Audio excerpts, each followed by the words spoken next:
Now, art has the power to preserve memories, challenge perspectives, and tell stories that words sometimes cannot.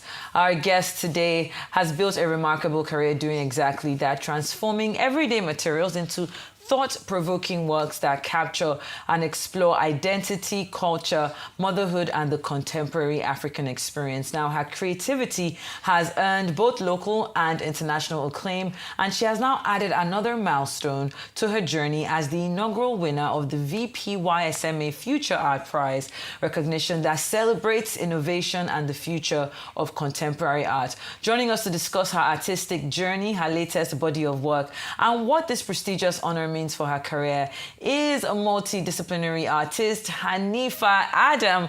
Haneefah, welcome to Rise 360. Thank you so much for having me. Congratulations. I saw that fat check, girl. Thank you. Well done. Thank you. Thank you for making us proud. You know, 10, 15 years ago, when people would say they wanted to be artists, let's say 20 years ago, if you're not going to be a lawyer, doctor, engineer, it's like, what are you talking about? So thank you for showing the world that it is possible to pursue your passion and still get paid for it. You know what I'm saying? But you are the inaugural recipient of the Ventures platform. That's the YSMA Future Arts Award, which makes this more than just a personal achievement. You've become the first artist to define what this award represents. How did you process that moment, and what responsibility comes with being the first winner of this award?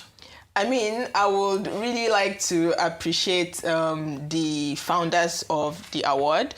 It was created by Ventures Platform. It's a award that commissions an artist annually to create a public artwork, and it's also in collaboration with the Yemisi Shyllon Museum of Arts.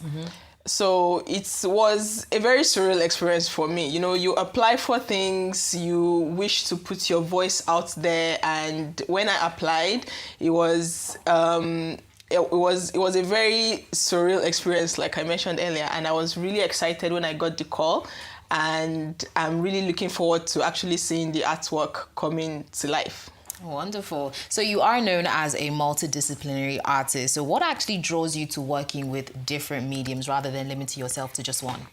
I feel like I'm a storyteller. So I do not try to limit myself to a material. I respond to the story, whatever the story needs in saying it. That is the material I use for the story. Sometimes when I want to talk about a narrative that is like strong, grounding, I use sculpture and things like that. So it's just about self-expression for me. I just like tinkering with things. I love to play. I love experimenting, and using different kind of materials and different kind of mediums provides that avenue for me to create artwork in that way. The award is designed to bring together art, innovation, and future thinking. How does your practice naturally kind of fit into those kind of conversations? And what has this, I guess, winning this commissioning changed the way you think about your role as an artist? For me, this opportunity comes at a period where I'm exploring motherhood. I have 2 boys. When I was applying for the prize, the sculpture that I proposed was actually inspired by them, inspired by play, and inspired by thinking about their future. So these 2 entities, Ventures Platform and Yemisi Shyllon Museum of Arts, are leading voices in innovation, in technology, and in the arts and culture. So combining both things together in my application for the proposal of the sculpture was what brought everything together, and that was like my headspace when I was thinking of it. Oh, wow. Nice. Okay. Now, they do say that, you know, every artist has a moment that changes their perspective. Would you say there's any fundamental moment that changed how you look at your work and your art and even your position in the industry? I mean, what I just mentioned now, at the moment, like I'm exploring the motherhood subject. So, I mean, there are different things that occur in an artist's life. My work, my practice and my work is like deeply personal. So I'm always taking inspiration from my lived experiences. So at the moment, I'm really exploring that. So I'm not only just thinking about motherhood, you know, all the things that comes with it. You're thinking about the future. You're thinking about sustainability. What kind of future, what kind of earth or environment is left behind for your children, things like that. So yeah. I mean, unlike gallery exhibitions, public sculptures have to live with like communities over time.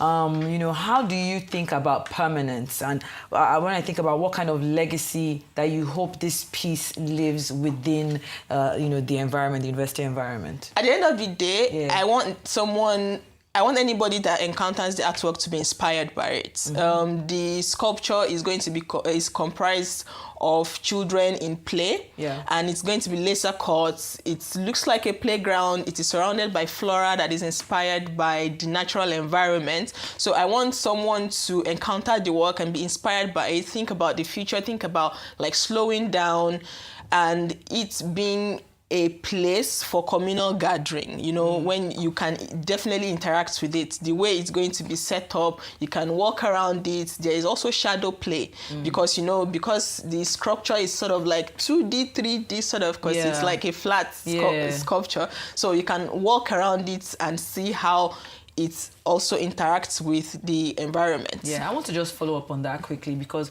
in everything that you've described, it does sound like a lot of work and a lot of planning is going to go into it. And of course, when you think about large-scale commissions, as it were, they often require collaboration with maybe sometimes engineers to kind of figure out like what goes where, fabricators, architects sometimes. How do you balance that kind of collaboration, ensuring that your artistic vision is upheld, but of course, we're still making sure that on the back end, everything kind of works together seamlessly? I mean, this is my largest artwork to date. Yeah, exactly. So I'm definitely collaborating with a few people, especially bringing the vision to life.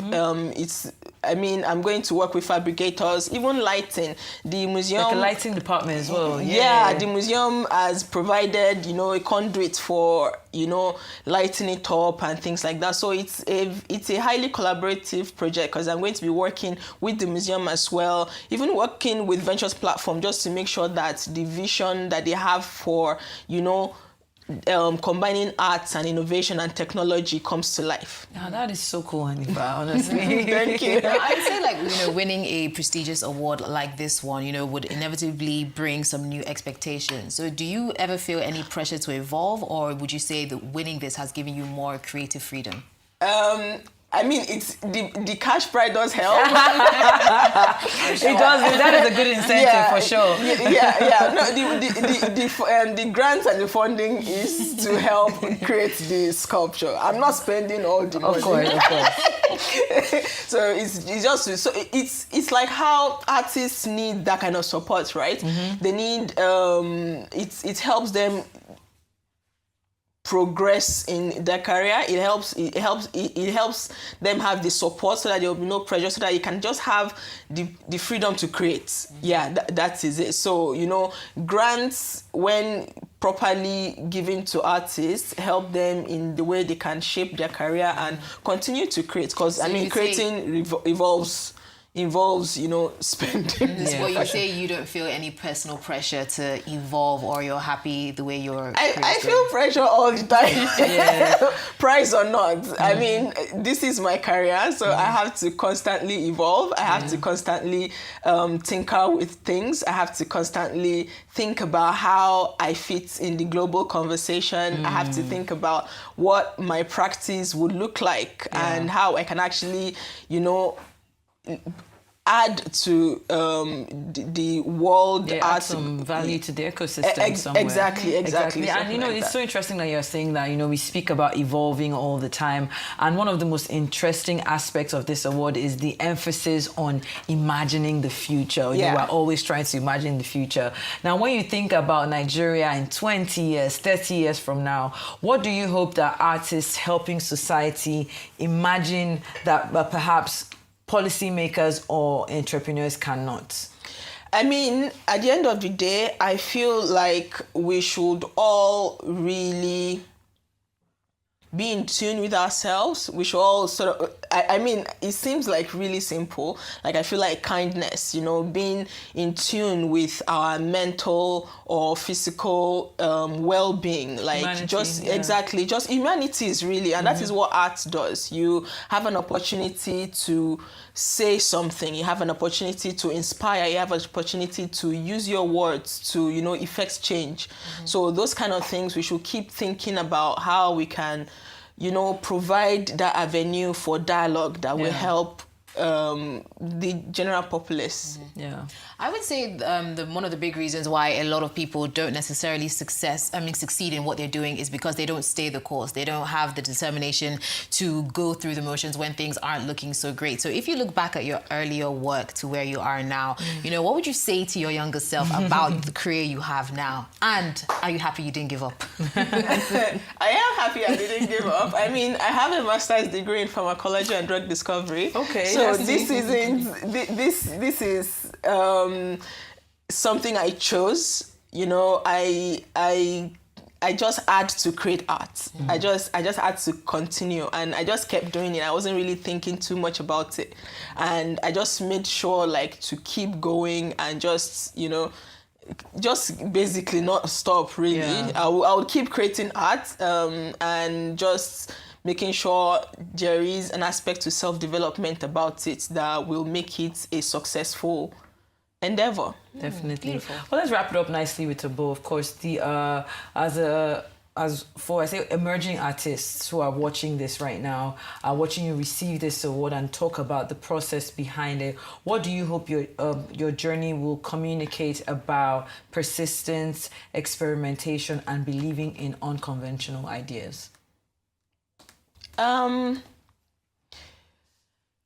It's just consistency, right? Yeah. I believe like when you are consistent, when you keep, you know, surrounding yourself with knowledge and you keep looking up to the people who are doing things. That is what I personally do. I look towards artists that are also doing something in line with what I like to do, what I want to achieve, what is the story I want to put out there. So I just keep learning, which is really important, just to keep learning. And I mean, not to take things too seriously, I guess, but I don't know. So yeah, just learning really. Yeah, that helps a lot. I feel like no is a part of the process. You know, people are too sensitive these days. You hear one no, they've already packed up shop. Yeah.